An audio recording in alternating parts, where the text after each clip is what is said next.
नमस्कार, मैं भूपेंद्र पांडे आप सबका हार्दिक स्वागत करता हूं और अगर अभी तक आपने मेरे चैनल को सब्सक्राइब नहीं किया तो मेरे चैनल को सब्सक्राइब कर लें। साथ ही बेल आइकन को दबाना ना भूलें ताकि मेरे प्रत्येक वीडियो के अपडेट्स आपको मिलते रहें। आज का जो मेरा विषय है वह है अवधि का साहित्यिक भाषा के रूप में विकास। आज हम देखेंगे अवधि का साहित्यिक भाषा के रूप में विकास। यदि यह प्रश्न आपके मेंस एग्जाम में पूछा जाता है यूपीएससी के, या फिर यदि यह पूछा जाता है कि मध्यकाल में काव्य भाषा के रूप में अवधि का विकास किस प्रकार से हुआ, तब दोनों का उत्तर यही रहेगा। चलिए इसको समझने का प्रयास करते हैं। अवधि का उद्भव अर्धमागधी अपभ्रंश से माना जाता है। अवधि का उद्भव किससे माना जाता है? अर्धमागधी अपभ्रंश से अवधि का उद्भव माना जाता है। और अवधि का उद्भव 1000 ईस्वी के आसपास हुआ था। इसका उद्भव हुआ था 1000 ईस्वी के आसपास और 14वीं शताब्दी ईस्वी तक इसने काव्य भाषा का दर्जा प्राप्त कर लिया था। अवधि का एक और नाम है कोसली। अवधि को क्या है? कोसली भी कहा जाता है। भाषा के रूप में अवधि का प्रथम उल्लेख अमीर खुसरो के खालिक बारी में मिलता है। सबसे पहले अवधि को भाषा का दर्जा किसने दिया? किसमें पता चलता है कि अवधि का प्रयोग हो रहा था? अवधि का स्पष्ट उल्लेख मिलता है अमीर खुसरो की जो रचना है खालिक बारी में। और फिर दूसरा उदाहरण मिलता है दामोदर पंडित के उक्ति व्यक्ति प्रकरण में प्राप्त होता है। तो ये आपको ध्यान में रखना है। उत्तर प्रदेश में जो हरदोई जिला है, इसको छोड़कर सारा अवध प्रांत, अवध मतलब अयोध्या, अवध प्रांत के आसपास के जितने भी जिले हैं, एरिया है, उनकी बोली अवधि है। तो आइए देखते हैं कहाँ कहाँ इसका प्रयोग होता है। लखीमपुर खेरी, बहराइच, गोंडा, बाराबंकी, लखनऊ, सीतापुर, उन्नाव और फैजाबाद, सुल्तानपुर, प्रतापगढ़ और रायबरेली, इनकी बोली अवधि है। यद्यपि यह बोली है लेकिन इसको काव्य भाषा का दर्जा प्राप्त है। सूफी काव्य अवधि को ऊंचाई तक पहुंचाने में, भाषा का काव्य भाषा का दर्जा दिलाने में किसका सबसे ज्यादा योगदान है? एक तो सूफी काव्य धारा का और राम काव्य परंपरा का। इनमें अवधि का वर्चस्व रहा है और इन्होंने ही अवधि को श्रेष्ठता तक, ऊंचाइयों तक पहुंचाया है, काव्य भाषा की ऊंचाइयों तक पहुंचाया है। मुल्ला दाऊद द्वारा रचित चंदायन या फिर चांदायन साहित्यिक अवधि का प्रथम उपलब्ध ग्रंथ है। यहाँ पर ध्यान रखिएगा, साहित्यिक अवधि की बात हो रही है यहाँ पर। इसकी रचना 1370 ईस्वी में हुई। अवधि को प्रतिष्ठित करने का श्रेय सूफी कवियों को जाता है। सबसे पहले अवधि को काव्य भाषा का दर्जा दिलवाया था सूफी कवियों ने। और इसमें भी जो महत्वपूर्ण कवि हैं वो कौन कौन से कवि महत्वपूर्ण हैं? मंझन, कुतुबन, जायसी आदि। ये तीन कवि सबसे ज्यादा यहाँ पर हमारे लिए बहुत ही ज्यादा महत्वपूर्ण है। मंझन, कुतुबन और जायसी। मध्यकालीन अवधि के दो रूप सामने आते हैं। मध्यकालीन काव्य भाषा के रूप में जब अवधि का प्रयोग किया जा रहा था तो मध्यकालीन जो अवधि है इसका दो रूप सामने आता है। एक है सूफी काव्य और दूसरा है राम भक्ति काव्य। तो चलिए देखते हैं कि इनमें कौन कौन सी प्रमुख रचनाएं हैं। इन सभी बातों का उल्लेख आपको अपने उत्तर में करना है, तभी तो पता चलेगा कि काव्य भाषा के रूप में अथवा साहित्य की भाषा के रूप में अवधि का विकास किस प्रकार हुआ है। सबसे पहले हम देख लेते हैं सूफी काव्य धारा। सूफी काव्य धारा मतलब प्रेम मार्गी काव्य धारा। भक्ति काल को दो भागों में विभाजित किया गया है, सगुण भक्ति धारा और निर्गुण भक्ति धारा। सगुण भक्ति धारा को फिर दो भागों में विभाजित किया गया है, राम भक्ति धारा और कृष्ण भक्ति काव्य धारा। और इसी प्रकार निर्गुण भक्ति धारा को भी दो भागों में विभाजित किया गया है, संत काव्य धारा और सूफी काव्य धारा। तो सूफी काव्य, प्रेम मार्गी सूफी काव्य अवधि भाषा में लिखा गया। जो सूफी काव्य किस भाषा में लिखा गया था? अवधि भाषा में लिखा गया प्रेम मार्गी सूफी काव्य। समान रूप से इन कवियों ने जन साधारण की बोली में अपना काव्य लिखा है। इसको आपको ध्यान में देना है, ध्यान रखना है। प्रेम मार्गी काव्य धारा के जो सूफी कवि थे वे आम बोलचाल की भाषा में लिखते थे, परंतु यह काव्य साहित्यिक प्रौढ़ता लिए हुए है। इसके बावजूद भी इसमें साहित्यिक प्रौढ़ता दिखाई देती है। और इसके क्या क्या गुण और है? साथ ही भाषा में अलंकारिकता, बिंबात्मकता, अलंकारों का प्रचुर प्रयोग किया है। बिंब विधान का इन्होंने प्रयोग किया है। इमेज का जो बिंब बन जाता है जो दिमाग में, लाक्षणिक, अभिधा, लक्षणा, व्यंजना, सूत्रात्मकता, सूत्र जैसे वाक्य आदि के साथ लोक जीवन की उक्तियों का सफलता से प्रयोग हुआ है। आम बोलचाल की भाषा में जिन लोकोक्तियों का, मुहावरों का प्रयोग होता है, उन उक्तियों का इसमें सफलता से प्रयोग हुआ है। अवधि का प्रथम ज्ञात काव्य मुल्ला दाऊद की लोर कहा या चंदायन है या चांदायन है। तो चांदायन को क्या होता है, कुछ किताबों में इसकी रचना जो है 1370 ईस्वी में भी मिलती है, कुछ किताबों में 1370 मिलता है और कुछ किताबों में 1379 मिलता है। बहरहाल मैंने दोनों को ही ले लिया है, लेकिन आप 1379 ही लिखे तो बेटर है, मेरे हिसाब से ये सही है इसका 1379। तो अवधि का प्रथम ज्ञात काव्य कौन सा है, मुल्ला दाऊद कृत लोर कहा या फिर चंदायन है। चंदायन को चांदायन भी कहा जाता है, चंदायन को क्या कहा जाता है, चांदायन भी कहा जाता है। और मलिक मोहम्मद जायसी का पद्मावत 1540 ईस्वी इस धारा का महान काव्य है। तो ये सबसे ज्यादा महत्वपूर्ण चीज है, मतलब जो सबसे महत्वपूर्ण सूफी काव्य धारा में जो सबसे महत्वपूर्ण ग्रंथ है वो कौन सा है, चंदायन है। सूफी काव्य धारा का जो सबसे महत्वपूर्ण अवधि का ग्रंथ है वो क्या है, वो है चंदायन। एक मिनट, ये क्या है, टेक्नोलॉजी को हैंडल करने में भी थोड़ा मेरे को प्रॉब्लम हो रहा है, अभी अभी मैंने इसको चालू किया है, तो ये इस बात को आपको याद रखना है। ये तो मलिक मोहम्मद जायसी का जो पद्मावत है इस सूफी काव्य धारा में अवधी भाषा में लिखा गया सबसे महान काव्य है। और सूफी काव्य धारा के अवधि के प्रमुख कवि और इनकी रचनाएं इस प्रकार हैं, मुल्ला दाऊद चंदायन या चंदायन, कुतुबन की मृगावती, मंझन की मधुमालती, मलिक मोहम्मद जायसी की पद्मावत और अखरावट, आखिरी कलाम इत्यादि, नूर मोहम्मद की इंद्रावती, अनुराग बांसुरी, उस्मान की चित्रावली और शेख नबी का ज्ञानदीप।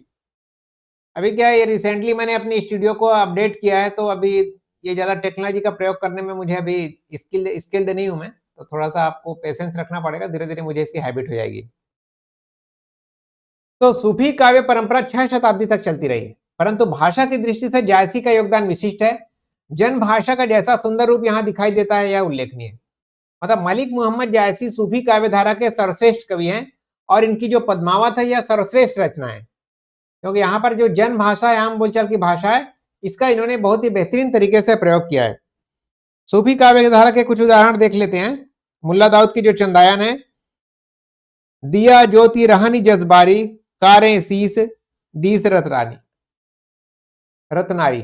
तो इस प्रकार आपको कुछ यहाँ पर उदाहरण भी लिख देना है। दूसरा, ये पद्मावत की बहुत प्रसिद्ध पंक्तियां हैं, पीयूषु कहो संदेश रा ए भंवरा ए काग, सोधनी विरह जय मुरी ते ही का धुआं हम लाग। यह पद्मावत की बहुत ही महत्वपूर्ण पंक्तियां हैं, इसको तो आपको परीक्षा में कोट करना ही चाहिए, इस प्रकार आपको बहुत अच्छे अंक मिलेंगे। अब हम सूफी काव्य धारा हमने देख लिया, अब चलिए हम देखते हैं कि राम भक्ति काव्य धारा में क्या पोजीशन है। राम भक्ति जो काव्य धारा है इसमें क्या पोजीशन है देखते हैं। राम काव्य की भाषा क्या है, साहित्यिक अवधि है। राम काव्य की भाषा साहित्यिक अवधि है। और वहां पे हमने क्या देखा था, जो सूफी काव्य धारा है सूफी काव्य धारा में जो अवधि भाषा का प्रयोग किया गया है वह कैसा है, वह साहित्यिक, वह आम बोलचाल की भाषा है।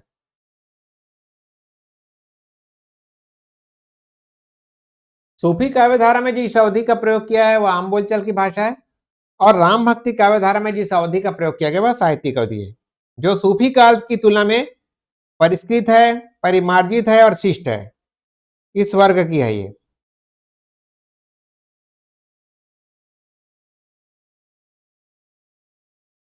सूफी काव्य में तद्भव शब्दों की बहुलता है। तद्भव मतलब क्या होता है, उससे उत्पन्न, उससे उत्पन्न मतलब संस्कृत से उत्पन्न।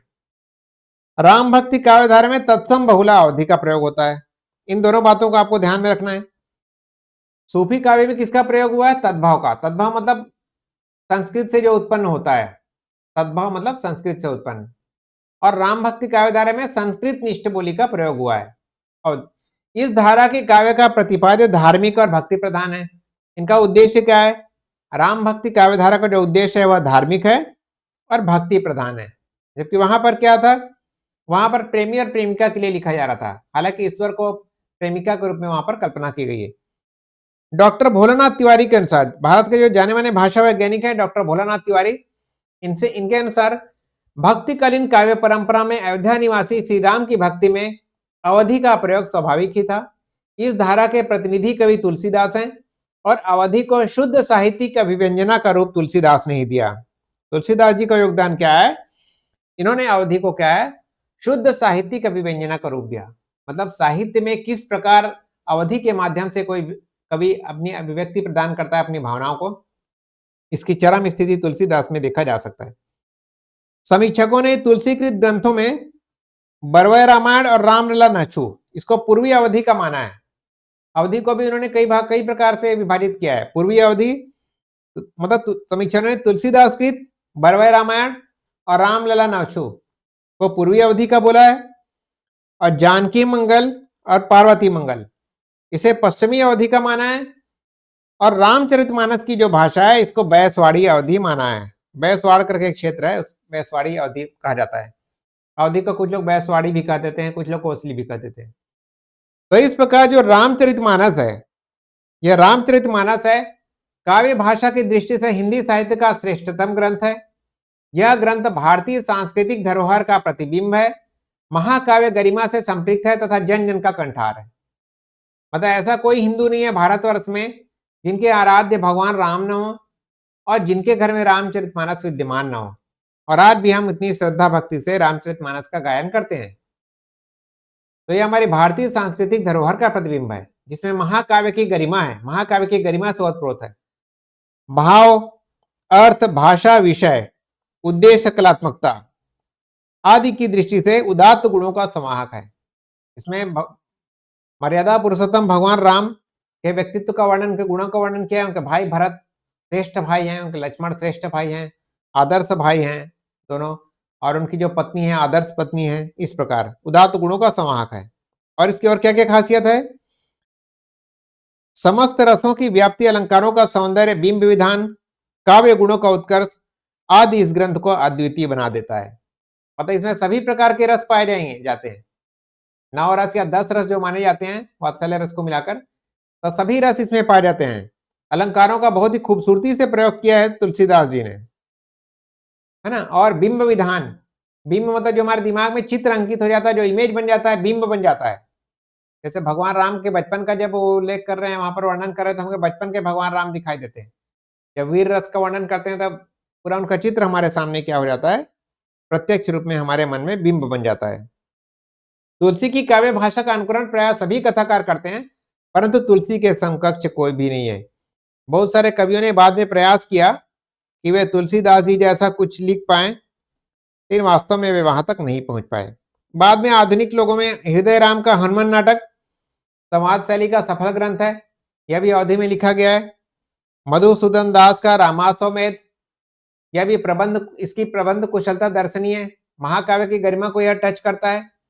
इसके अतिरिक्त और कौन कौन से बड़े कवि हुए हैं? स्वामी अग्रदास और नाभादास, ये दो बहुत ही, इनकी वर्णन शैली में भी अवधि भाषा का सौष्ठव देखा जा सकता है, सुंदरता देखी जा सकती है। रामचरितमानस से कुछ उदाहरण देख लेते हैं हम लोग। तो पहला है कंपई भूप बिलोकत जाके, जिमि हरि गज किशोर के ताके। और दूसरा तो हम प्राय इसको हम लोग पढ़ते रहते हैं, लगभग सभी छात्रों को यह याद रहता है। श्री रामचंद्र कृपालु भजबन हरण भव भय दारुणम, नवकंज लोचन कंज मुख कर कंज पत कंजारुणम। तो ये जो बातें कुछ आप यहाँ से कोट कर देंगे ना, तो आपको क्या है, अंक अच्छे मिल जाते हैं कि आप बहुत गंभीरता से पढ़ाई कर आए। लेकिन वर्ड लिमिट को तो आपको फॉलो करना ही है।